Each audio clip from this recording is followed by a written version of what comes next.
Morning everyone, ये आप लोग का बीएससी फर्स्ट ईयर का क्लास है। बीएससी फर्स्ट ईयर में फर्स्ट पेपर आप लोग पढ़ रहे हैं। इसके पहले आप लोग इमोशनल इक्वेशन पढ़ चुके हैं, प्लेन प्रोग्रेसिव इक्वेशन पढ़ चुके हैं, सिंपल हार्मोनिक इक्वेशन पढ़ चुके हैं।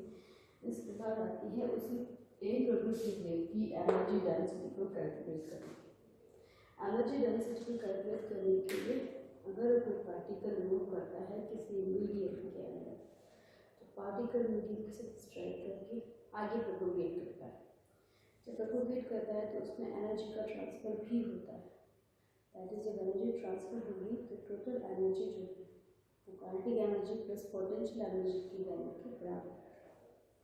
यही एनर्जी पर यूनिट वॉल्यूम में अगर कैलकुलेट की जाए that is equal to energy density कहा जाता है। इसी को कैलकुलेट करने के लिए मैंने माना कि लैटिस कंस्टेंट को मीडियम है, इस मीडियम का थिकनेस लगभग डेल्टा एक्स है। This medium is equal to the delta x और इस पूरे एरिया का जो क्रॉस सेक्शन है, cross section is about unit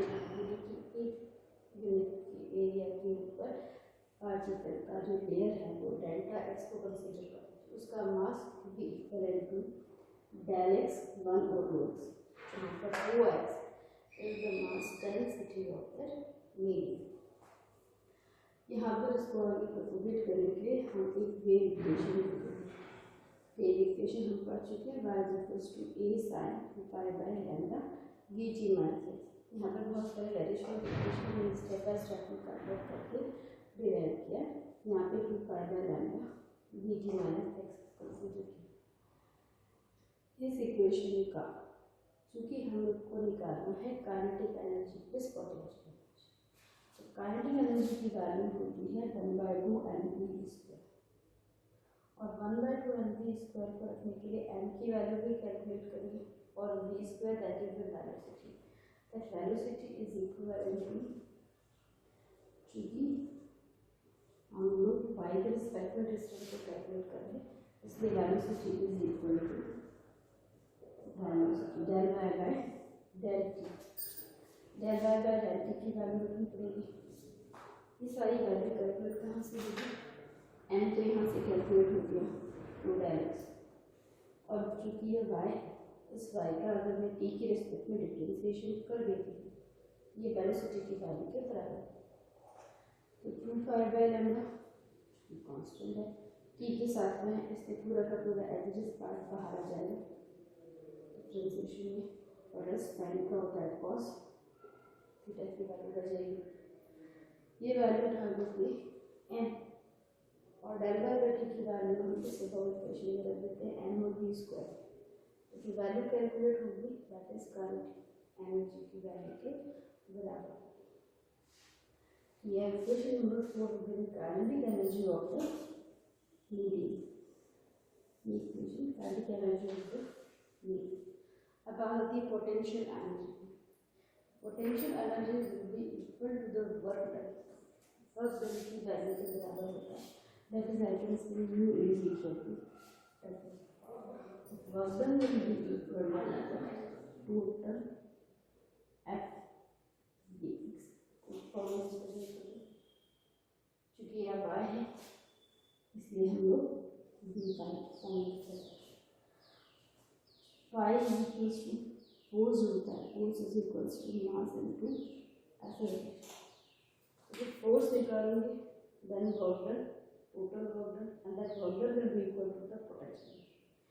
इसलिए हम लोग सबसे पहले यहाँ पर फोर्स निकालते, force is equals to mass into acceleration. Mass की वैल्यू तो आपको पता है, इक्वेशन फोर्स से रिप्रेजेंट किया, और acceleration, acceleration is the double differential of dy by dt square, d2y by dt square होता है। यानी कि मुझे इक्वेशन 3 को एक बार और टाइम के रिस्पेक्ट में डबल डिफरेंशिएट कर देते हैं तो फिर इक्वल टू एक्सेलरेशन करंट के मान के बराबर है। क्योंकि साइन का जब कॉस में है, कॉस का जब डिफरेंशिएशन करते हैं दैट इज माइनस साइन, ये माइनस आ गया।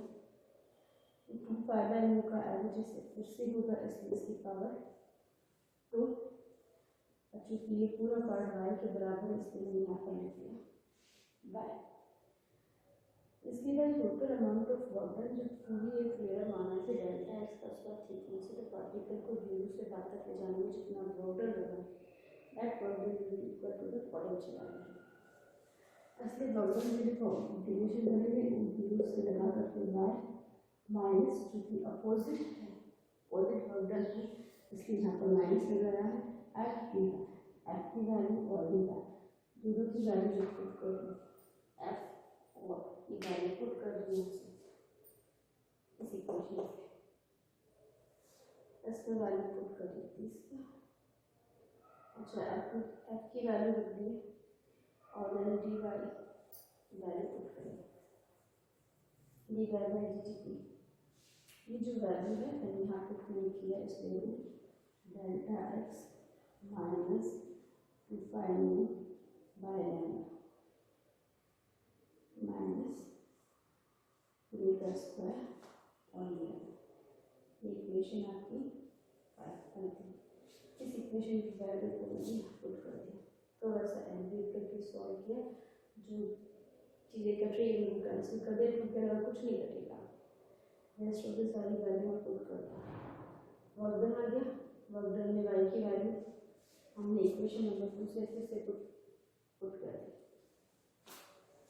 क्योंकि work done W is equal to the potential energy, तो ये पूरा का पूरा आपका potential energy that is equal to P, यानी आपका काइनेटिक एनर्जी और पोटेंशियल एनर्जी दोनों कैलकुलेट कर दें। नेक्स्ट वीडियो में इन दोनों काइनेटिक एनर्जी और पोटेंशियल एनर्जी को ऐड करके आगे एनर्जी डेंसिटी कैलकुलेट करें।